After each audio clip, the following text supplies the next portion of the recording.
अस्सलामुअलैकुम दोस्तों, कैसे हैं आप लोग। उम्मीद करते हैं कि हम लोग खैरियत से होंगे। दोस्तों आज की वीडियो में हम कुवैत की कुछ बड़ी और इम्पोर्टेंट जो अपडेट आ रही है वो आप लोगों के साथ शेयर करने वाले हैं। अगर आप कुवैत में रहते हैं, कुवैत के हालात वाक़यात से बाखबर रहना चाहते हैं तो इस वीडियो को आप शुरू से लेकर आखिर तक जरूर देखें, क्योंकि ये वीडियो आप लोगों के लिए काफ़ी ज़्यादा बड़ी और इम्पोर्टेंट होने वाली है। सबसे पहली खबर आप लोगों के साथ शेयर करना चाहते हैं कि आप इस तरह के सामान को बिल्कुल भी ना खरीदें, जैसा कि आप सामने स्क्रीन पर देख सकते हैं। कुवैत मिनिस्ट्री की जो टीमें हैं वो इस तरह के सामानों को जो है मार्केटों से हटा रही है, जो कि कैंसर की वजह बन रही है। जी तो ये इस तरह के जो सामान हैं, इसमें शैम्पू ज़्यादातर नज़र आ रहा है, शैम्पू है और क्रीम वगैरह है, जो कि कैंसर की वजह जो है वो बन रही है। इस तरह के सामानों को कुवैत की जो मिनिस्ट्री की टीमें हैं वो लगातार मार्केटों से हटा रही हैं। यहाँ पर कहा ये भी गया है कि इस तरह के सामान को बिल्कुल भी खरीदा ना जाए। अगर कोई बंदा आपको आधे दाम पर इस तरह के सामान दे रहा है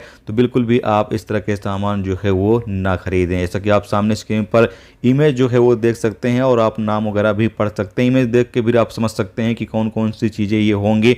आप उन तमाम चीज़ों को जो है बिल्कुल भी ना खरीदें। साथ ही अगली अपडेट यह है कि कुवैत के दोहा लिंक पर एक सीरियाई नागरिक एक कुवैती नागरिक को गाड़ी से कुचल देता है, जिसके बाद उसकी मौत हो जाती है। अपडेट के मुताबिक बताया यह गया है कि ये सीरियाई नागरिक जो है वो गाड़ी से आ रहा होता है और कुवैती नागरिक सड़क पार कर रहा होता है और उसी दौरान ये हादसा पेश आता है, यानी कि गाड़ी से कुवैती नागरिक जो है वो टकरा जाता है। हालांकि सीरियाई जो बंदा है वो गाड़ी लेकर भागता नहीं है, उतरता है, उस कुवैती नागरिक को हॉस्पिटल लेकर जाता है और कुवैती जो नागरिक है उसने हॉस्पिटल में अपना दम जो है वो तोड़ दिया। हालांकि सीरियाई नागरिक को गिरफ्तार कर लिया गया है और उसके खिलाफ अब जो भी कानूनी कार्रवाई होगी वो की जाएगी। इसके साथ अगली अपडेट यह है कि कुवैत के अहमदी गवर्नरेट से एक एशियाई बंदे को गिरफ्तार किया गया है, जिसके कब्जे से 154 शराब की बोतलें जो हैं वो जब्त की गई हैं। अपडेट के मुताबिक बताया यह गया है कि ये और भी नशीले सामान इसके पास से जो है वो बरामद किए गए हैं। इसको गिरफ्तार करने के बाद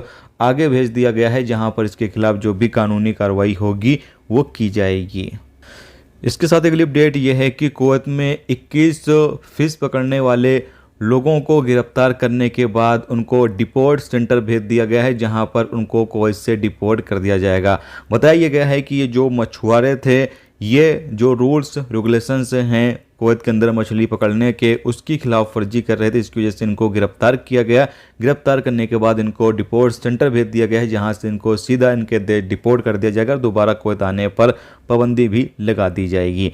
इसके साथ ही कुवैत के मुबारक अल कबीर एरिया में 11 गाड़ियां और एक बड़ी गाड़ी जो है वो बल्दिया की टीम ने उठा लिया है, जो काफ़ी टाइम से खड़ी थी या फिर गलत तरीके से पार्किंग की गई थी। ऐसी गाड़ियों को लगातार जो मिनिस्ट्री की टीमें हैं वो उठा रही हैं। तो अगर आप भी गलत जगह गाड़ी पार्क करते हैं या फिर काफ़ी टाइम से आपकी गाड़ी खड़ी हुई, आप उसका हाल चाल नहीं लेते हैं, तो हो सकता है मिनिस्ट्री की टीमें आएँ और उस गाड़ी को उठाकर लेकर चली जाएँ। तो ये कुवैत की कुछ आज की बड़ी और इम्पोर्टेंट अपडेट थी जो मैंने आप लोगों के साथ शेयर कर दी है। तो उम्मीद करता हूँ ये वीडियो, ये जानकारी आपको अच्छी लगी है तो प्लीज़ वीडियो को लाइक करके जरूर जाएं और जो दोस्त चैनल पर नए हैं उनसे रिक्वेस्ट है प्लीज़ चैनल को भी सब्सक्राइब जरूर कर लें। वीडियो देखने का दोस्तों बहुत बहुत शुक्रिया। मिलते हैं स्टूडियो नेक्स्ट टॉपिक के साथ। जब तक रखिए अपना ख्याल रखिए। खुदा।